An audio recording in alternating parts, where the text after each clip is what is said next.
Bonjour à tous, nous sommes en direct de la Maison des associations de Dijon ce midi, un lieu de vie, d'échange, de dialogue.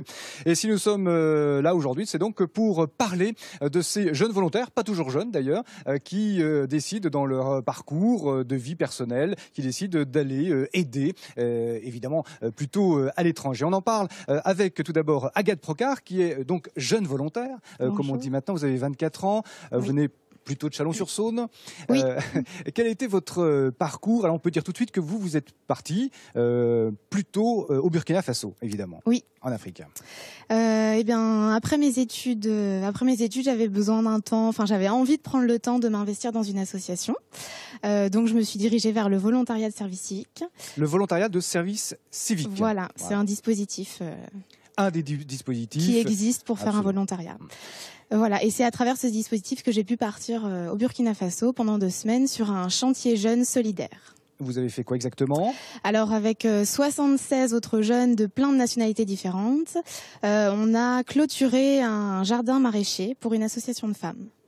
Alors la motivation, on peut la résumer en quelques mots. C'était une volonté qui venait de où, de loin? Une envie de découvrir autre chose que mon pays, une envie de partir, une envie de rencontrer des gens un peu différents et puis de m'investir sur un projet concret avec d'autres jeunes. Et ça s'est passé comment? C'était une expérience fantastique. Mais encore c'est assez incroyable de passer 2 semaines avec des jeunes qui viennent du Mali, du Niger, du Burkina, de vivre vraiment au quotidien avec eux, d'échanger sur des choses sur lesquelles on n'a pas trop l'habitude d'échanger. On voit un peu sa propre culture et son propre pays d'une autre façon. Voilà, donc ça permet de se confronter évidemment avec toutes ces cultures. Et on en tire quel enseignement personnel? Qu'on était capable de faire des choses auxquelles on n'était pas forcément habitué? Ouais, tout à fait. Partir sur un projet comme ça, si loin de chez soi, avec d'autres partenaires, enfin, c'est des choses, on n'a pas l'impression d'avoir les compétences quand on est jeune forcément. Et dans votre parcours professionnel, ça peut être un point important? Ça peut être utile dans un CV par exemple? Je pense, oui, parce qu'on a chacun pu prendre des responsabilités sur l'organisation du projet. On s'est chacun beaucoup investi. Je pense que ça peut être valorisant pour les employeurs. Je ne l'ai pas dit, mais vous êtes ingénieur agronome. Oui. Et donc là, vous êtes en recherche d'emploi du coup maintenant. Oui. Voilà. Merci Agathe pour cet éclairage, ce vécu très concret évidemment. Alors si nous sommes à la Maison des associations de Dijon aujourd'hui, c'est que ce matin, le jeune homme qui est là, Benjamin Léger de Bourgogne Coopération, a présenté une étude sur l'engagement des volontaires ici en Bourgogne. Tout à fait, oui. On a essayé de comprendre comment les jeunes partaient, les jeunes et les moins jeunes, comme vous le disiez, partaient à l'étranger et surtout pour quelles raisons et quelles contraintes ils pouvaient rencontrer dans le cadre de leur parcours. D'abord, ils sont nombreux. Ils sont nombreux, oui, tout à fait. On a recensé à peu près 500 personnes qui, chaque année, en Bourgogne, partent à l'étranger s'engager sur des projets solidaires. Selon des statuts différents et des périodes différentes. C'est ça, il y a des plus jeunes qui partent dans des logiques d'initiation, de découverte, un peu comme Agathe, ou des personnes plus expérimentées qui partent dans un cadre professionnel, on appelle ça le volontariat de coopération, et des personnes qui partent dans le cadre d'un statut réglementé, comme le volontariat de solidarité internationale, qui est un statut national réglementé par l'État.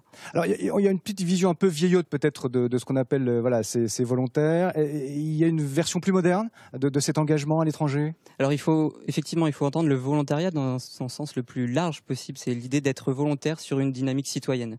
La question sur laquelle on s'est interrogé, c'est celle de la personne qui part, qui veut aider, en tout cas être utile sur un projet citoyen. On verra que aider, c'est pas forcément toujours la finalité première de ce type d'engagement, mais l'idée, tout à fait, oui, on se rend compte de plus en plus que l'intérêt premier de la dynamique de volontariat est d'abord personnel, en termes d'enrichissement, d'apprentissage, de compétences ou d'ouverture sur le monde.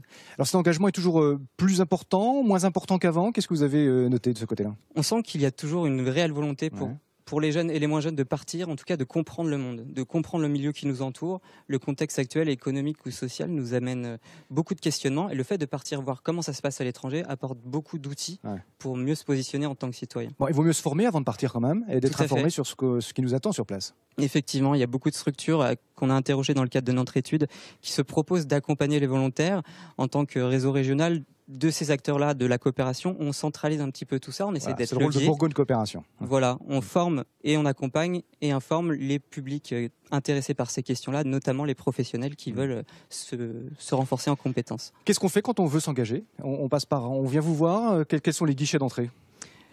Les jeunes peuvent venir nous voir, les jeunes et les moins jeunes, encore une fois.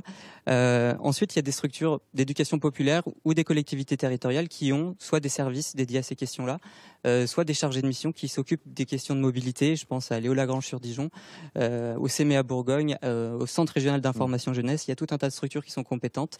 Nous, à notre niveau, on va essayer de débroussailler tout ça pour que ça soit le plus clair possible. Petite question rapide. Est-ce que Ebola, ça a questionné au sein de la réunion de ce matin, par exemple? On n'en avait pas encore parlé quand je vous ai rejoint. Effectivement, il y a des enjeux qui sont sanitaires et qui sont sécuritaires, qui sont imposés par le ministère des Affaires étrangères. Il faut faire attention. Et dans ce cadre-là, effectivement, nous on est amené à promouvoir les directives nationales pour éviter à chacun de prendre des risques. Merci Benjamin Léger. Nous étions en direct de la Maison des Associations à Dijon. Bonne fin de journée. Merci.